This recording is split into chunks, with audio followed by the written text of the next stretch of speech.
గుప్త నిధులు ఉన్నాయని విగ్రహాన్ని ధ్వంసం చేసిన దుండగులు.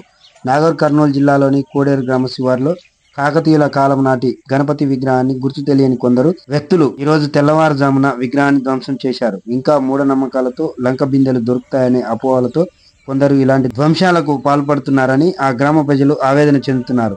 నిందితులను కఠినంగా శిక్షించాలని గ్రామ ప్రజలు డిమాండ్ చేశారు. శివాలయ కమిటీ సభ్యునిగా పనిచేస్తున్నాం. ఇక్కడ కాకతీయ కాలం నాటి వినాయక విగ్రహం ఉన్నది. ఆ విగ్రహం గతంలో కూడా 2 సార్లు ధ్వంసం చేసే ప్రయత్నం చేసిండ్రు. అయినా నేటికి వాళ్ళపై చర్యలు లేవు. ఈ రోజు కూడా రాత్రి దుండగులు మరి ఎవరి సాయంతో చేసా తెలియదు కానీ వాళ్ళు రాత్రి ధ్వంసం చేయడం జరిగింది. కావున న్యూస్ టీమ్ ని ఇప్పటికైనా తీసుకొచ్చి ఎవరైనా బాధ్యులైన వాళ్ళని గుర్తించి కఠినంగా శిక్షించాలని చెప్పి మేము కోరుతున్నాం. లేని ఎడల ఆమరణ తీసి ఇక్కడ బైఠాయిస్తామని చెప్పి మేము ప్రతికాముఖంగా తెలియజేస్తున్నాం. ఆలయం వెనకాల గణేష్ విగ్రహం ఉండడం జరిగింది. ఎంతో పురాతనమైన విగ్రహం అది.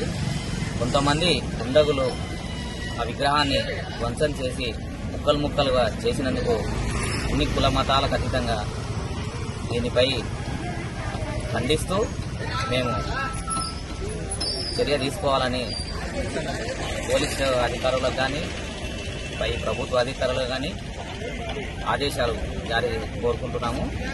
మరియు ఆ దుండగులను పట్టుకునే విధంలో ట్యాక్స్ స్క్వాడ్ కావచ్చు, న్యూస్ టీమ్స్ కావచ్చు, ఇంకా చర్యలు తీసుకొని వాళ్ళను ఖచ్చితంగా కోరుకున్నాం. మా స్థానంలో మార్నింగ్ నేను ఎంపీ అబ్దుల్ కరీం మాట్లాడుతున్నాను. ఈరోజు కోడేరులో జరిగిన గణేష్ విగ్రహం దగ్గర ఇంటి వ్యక్తులు ఎవరో రకరకాల